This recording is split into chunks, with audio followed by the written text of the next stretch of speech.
everyone, VJ32 here, back with another solo Sunday. We're looking at how to play the game Maquis, which is from Sideroom Games, designed by Jake Staines.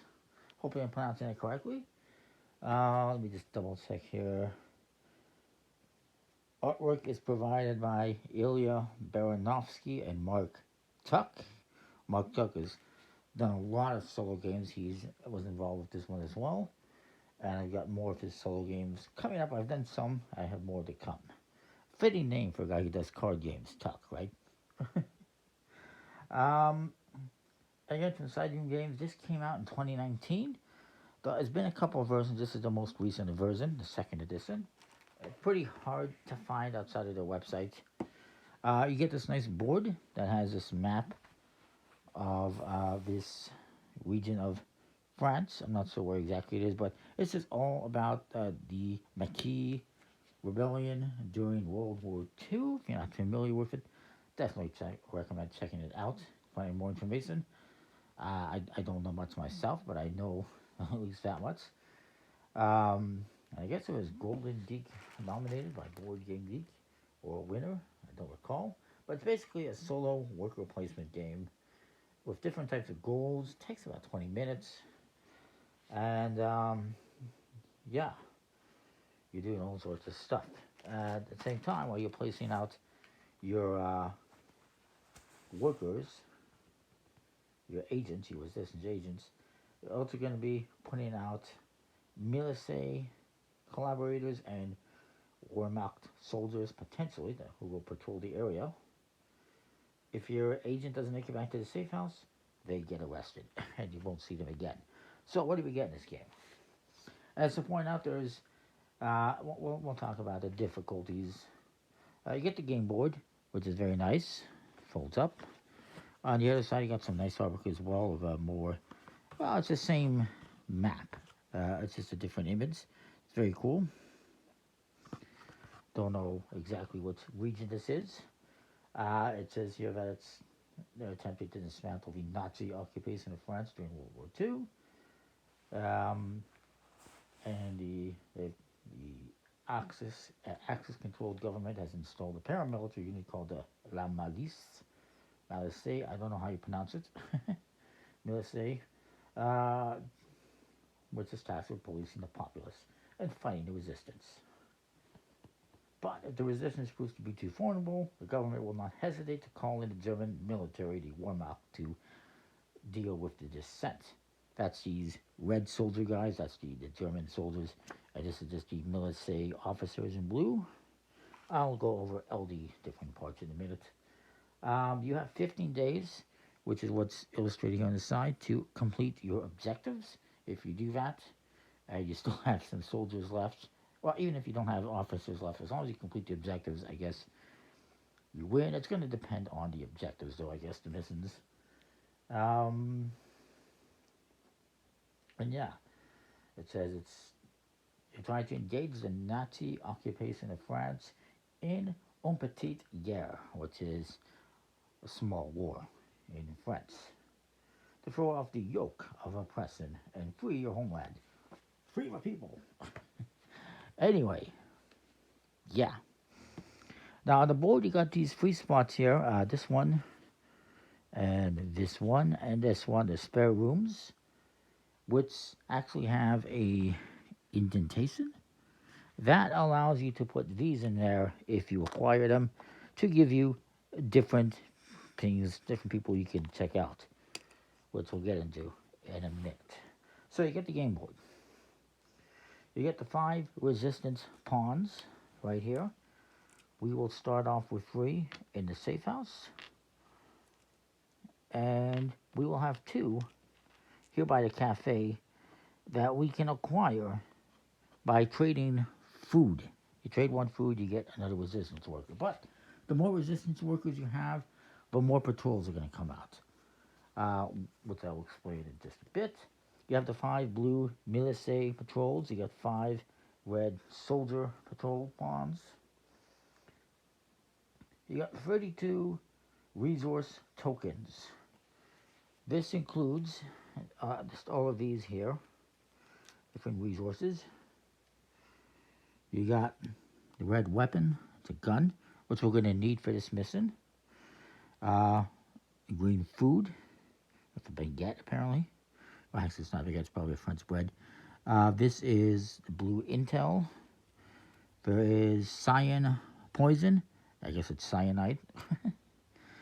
The purple one here is fake IDs. You got money. You got black explosive tokens. And you have medicine. You also have, you got 4 of each. You also have 4 of these AA gun tokens. They're more of a specialized weapon. It's like a little, I don't know if I can do this correctly. It's like a little cannon, basically. And the other side, it gets blown up, apparently. I don't know if you can sabotage it or what. Haven't seen one of those missions yet, but maybe one day. You get 14 of these normal-sized mission cards. You got different types of missions in here, as indicated on the back of the book, with different difficulties. The ones we're going to do are the easiest ones, the Military Parade Day and the Officers' Mansion. Let me know if I'm pronouncing that word correctly.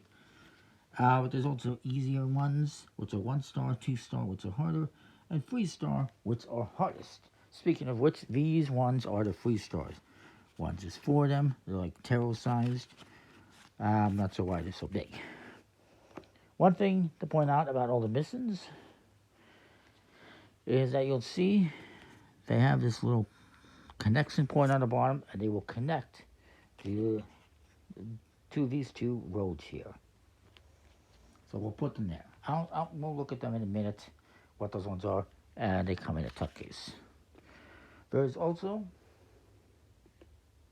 like I said, the 4 larger 3-star mission cards. There is a morale/soldier tracking board right here. You're going to start off with 6 morale, which means a minimum of 3 patrollers. That's the red number. As your morale goes down, the patrollers go up. If you get to 0 morale, you fail. And you're going to start off here with 0 soldiers. If you start killing off the other officers, the soldiers will come in, and it'll make things worse, and you will lose morale as well whenever this soldier track is advanced. But we will not be doing the soldier track in this round, in this playthrough, because I don't think it's going to become a problem. What else do we have?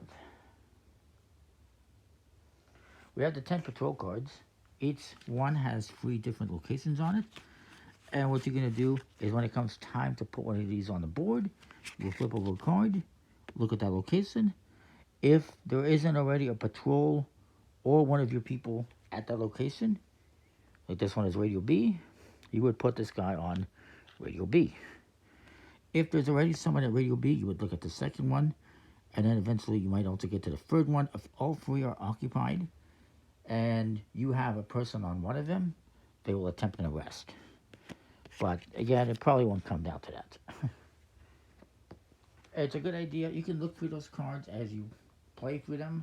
And it's a good idea to keep track of what has come and gone, so that you know if that location you want to put your person on might be safe. Moving on, we also have a nice handy dandy little quick reference card. Have a gander at that. It has all the symbols on there.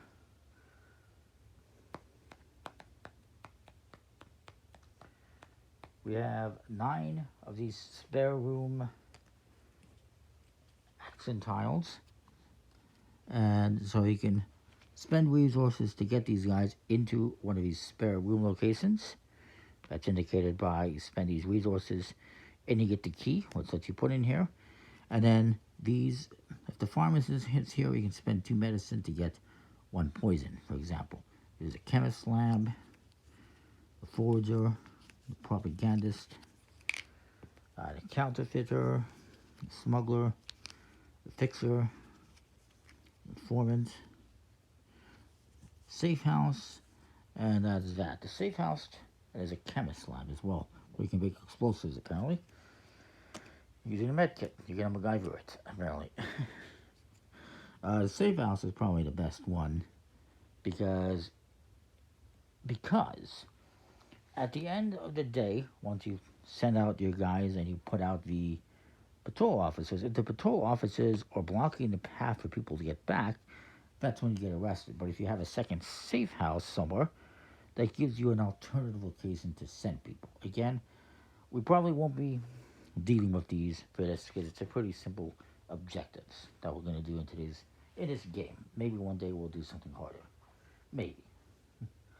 Let me know if you want me to do something again. Another playthrough of this with more difficulty. What else do we have here? We have 3 tracking cubes. This blue one is going to be used for the day. I'll be on start.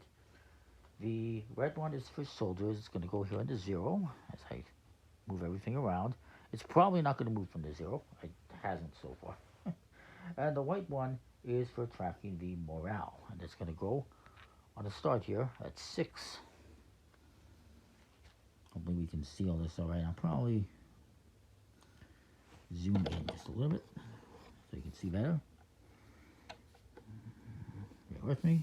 Okay. Okay. The only other thing left is these yellow action cubes, which we will be using. There's 10 of them, and these are used to mark locations you've been to. For example, in this one mission that we're going to be doing, we have to visit Pont de Nord, Pont l'Evêque, and Rue Baradat to do some graffiti. And once we visit that location, we can mark it with a yellow cube to indicate we've been there. Just as a reminder. I believe that kind of explains most of that. So on the map, you have different locations like there's Pont de Nord, Rue Baradat, and Pont l'Evêque, which don't have any symbols on them, but you can go to them just mainly for those objectives purposes, but you need to go there. The radio stations here, the radio towers, you can get money, or you can get a drop-off of one of these items if you need them. Like, for instance, the gun. We'll probably drop off a gun there for the mission. The fence lets you exchange money for a weapon, for a gun.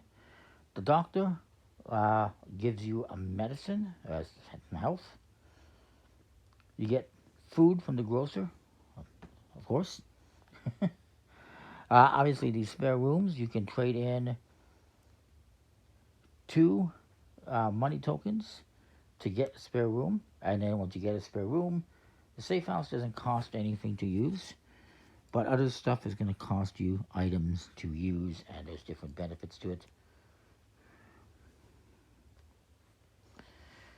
And the black market, let's go to the poor district right here. The poor district lets you exchange 1 food and 1 health for morale. So if my morale is really down, I can exchange a food and a health and bump my morale back up. Again, not going to be a factor. The black market is kind of the opposite. You can exchange 1 medicine or 1 food for 1 money, but you will lose morale. Again, don't plan on using that one. I should point out as well, when you go to one of these places, like if I go to the poor district or the black market, I do not have to do these objectives. These actions, they are optional. All the actions are optional. Now, there's no reason not to take the food or the medicine or what have you. But other stuff you don't have to do. You can just go there.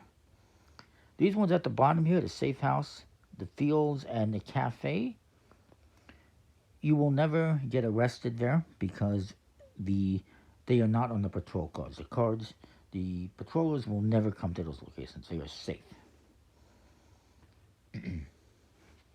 The fields are the only places you can go to grab items that are being airdropped in. So if I go to the radio station and decide to airdrop a weapon in, I have to go pick it up in the field next time. And the cafe, again, we can exchange 1 food to get another worker, which we'll do if we lose any. For now, we won't. And that kind of explains most of it, I think. what's necessary anyways for us to know. So, let's look at what we got here. We got Millisay Parade Day. It says the Millisay, I apologize if I'm butchering the name, are holding parades around town. A brave volunteer must show our defiance. They probably won't make it back.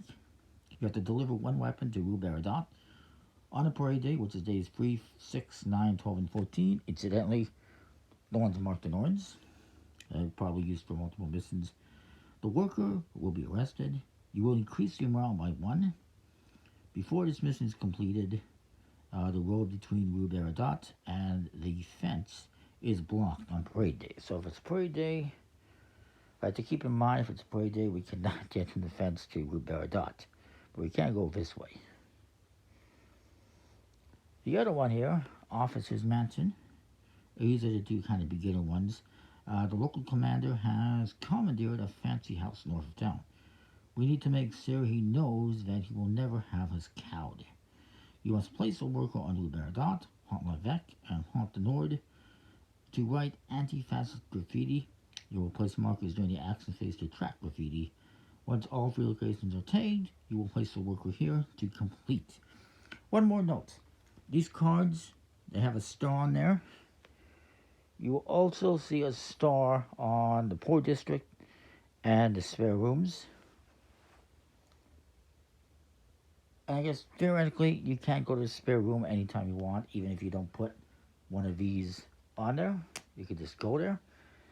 If you have an officer, one of your resistance agents, I should say, on, let's say, one of these cards, or in the poor district, and an officer comes here and another one ends up here, and you can't get back to the safe house, they're going to get arrested, but they will still get to take out their objective, the accent.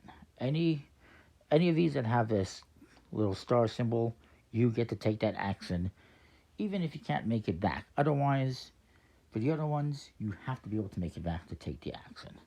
So, shall we get started? Now, you're going to be going through these different days. 15 days is the max.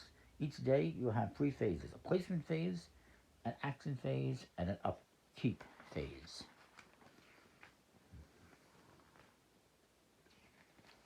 Let me just make sure I've got everything in mind.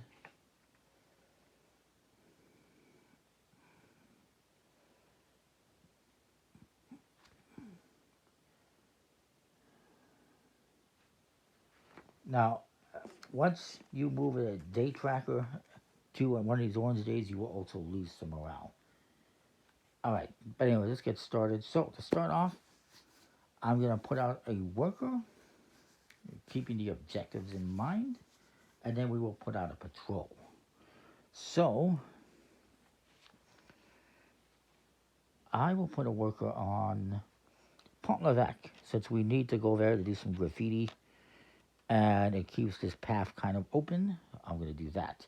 So now we're going to put out a patroller. So I'm going to flip a card, and it says Radio B. I actually probably should have shuffled that because we already saw that, but it is what it is. I wasn't going to put a guy there anyway. And we can discard this. So next I got to put someone else out. I'm going to put someone on Rue Baradot. I hope I'm pronouncing it correctly. And they're going to the fence. Interesting. And then one more worker. Let's go to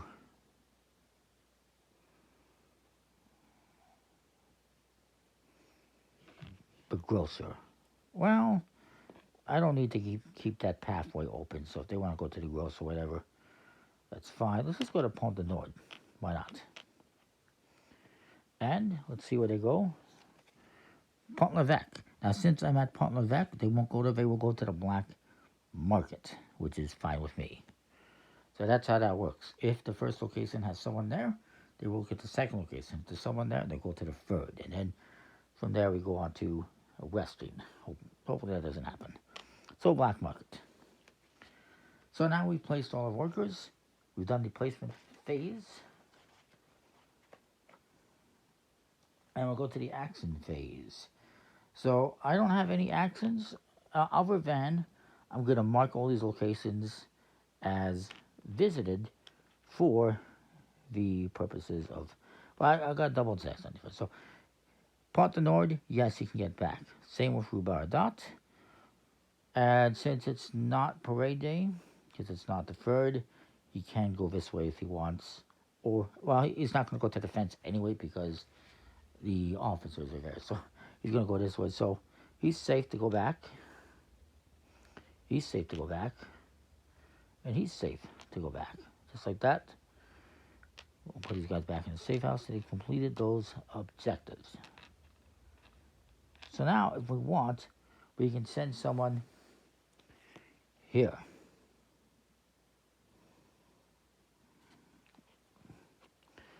And we're going to the upkeep phase now, which is we remove all of these guys. And we will move this tracker to the first day. Actually, I'm not sure if we were supposed to have moved to the second day by now. I mean, that was the first day, right? I guess that's fine. That's the start.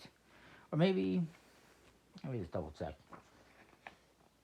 I've never done that before, but...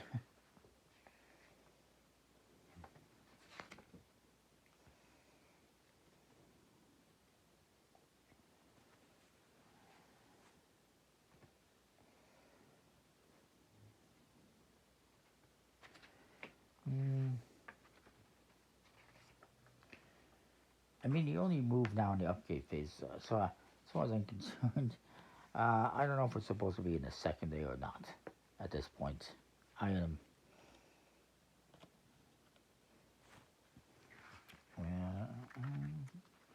I apologize. Let me just look at something quickly.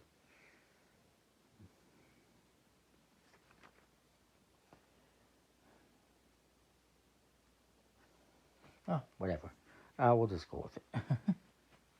That was the first day. Now we're going to do the second day. So, for the second day, I'm going to put one guy over here. If he doesn't make it back, he doesn't make it back. But we're going to complete that objective. The second one, objective, of course, we have to get a weapon.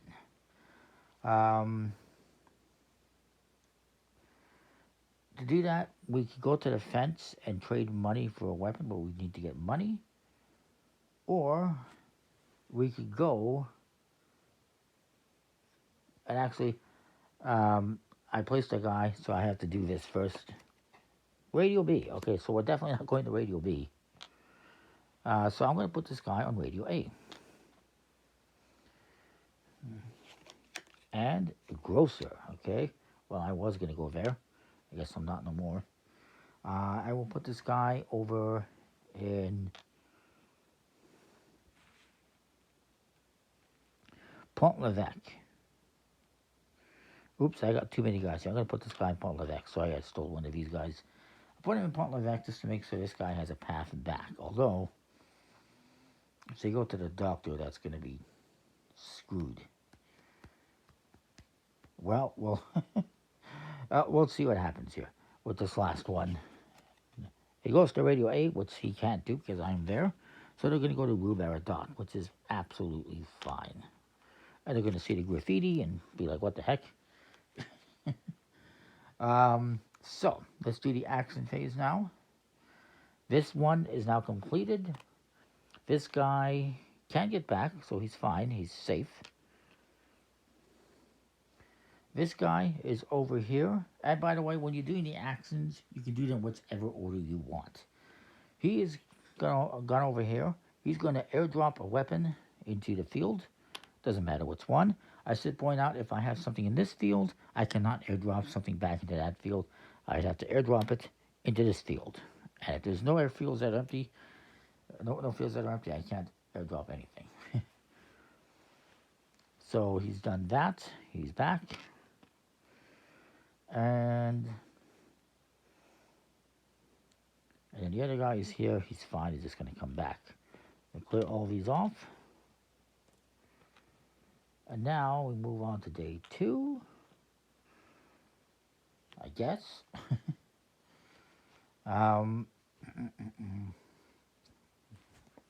I feel that's a little bit weird. I feel like we should be on day 3 at this point. It is what it is. So I'm going to send a worker over here to the field to pick up this weapon. Let's see where they're going to go. If partner deck. If this deck, of course, runs out, you reshuffle and draw again. So next I'm going to go, let's just go to the grocer, pick up some food, because we're hungry, and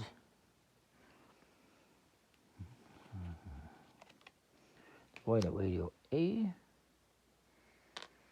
and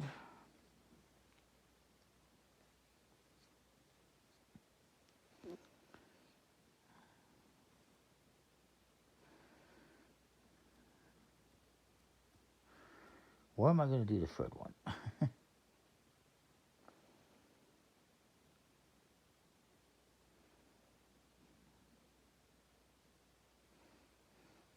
Let's just go to the poor district, I guess. Maybe.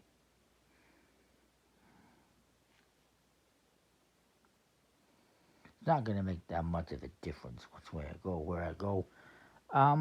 Aside from I go to the doctor, I mean, he can go this way, I guess. If he doesn't get blocked, we'll try going to the doctor. And he goes to the fence. Okay, so we're okay. So, we're going to do this whatever order you want, but we picked ourselves up a weapon. This guy is... Actually, he's stuck. He's getting arrested because he can't go this way. Because the fence is there, the guy's there, he can't come this way, he can't come this way. He is off to prison, unfortunately. So that was poor planning on my part. So we don't get the medicine, but we do get this food. Not that we necessarily need it, but it gives us a food token. Now we can get rid of these guys. We'll advance this to day 3, which means morale is going down 1. We're still at 3. This red number represents how many officers are going to be out there. The number of officers is going to be either however many rebels you have, resistance workers you have, not rebels. It's going to be how many resistance workers you have, or whatever this number is. Whichever one is the greater number. So in this case, 3 is going to be what it's going to be, even though we have only 2 resistance workers. If we'd had 4 resistance workers, we would have 4. Anyways, we're ready to go with the next day. Now this one, we have to get the weapon over here. So that's what I'm going to do first and foremost. And this guy's probably going to get arrested. But I'll take the weapon over here. And, well, actually, we'll do that action afterwards. But he's going to come over here. That works just the same as any other location. So let's see where this guy's going to go. He's going to the grocer. Okay. And we'll shuffle up. And let's say for my next one, I go... Well, I'll go here. Because why not? I'm safe. And the grocer, so they're going to go to Pont-l'Evêque, which is the next one on the list. And then they have one more. And it's going to be the fence. So yeah, he definitely cannot come back. So anyways, we do the final little actions here. I can turn in this food for another worker. So, I mean, I guess we'll do that. He comes over here to the workhouse from the cafe. There you go back. And then this guy is delivering the weapon to here. He's performing a hit, perhaps. And that's completed. This guy's getting arrested because he cannot come back. So that's the basics of the game. It's a really cool game. The components are really nice. All wooden. I mean, these are all wood pieces. These are just cardboard, but they're fine. Same with these. The board is very nice. The cards are a nice linen finish. I really like it. So that is the game in a nutshell. You're just trying to complete these missions. We could move on and do more missions, play another round, but I think that's enough for today. It's been twice as long as it needed to be. Comment, like, subscribe, and know what you think. We'll see you next time. Thanks for watching. See ya.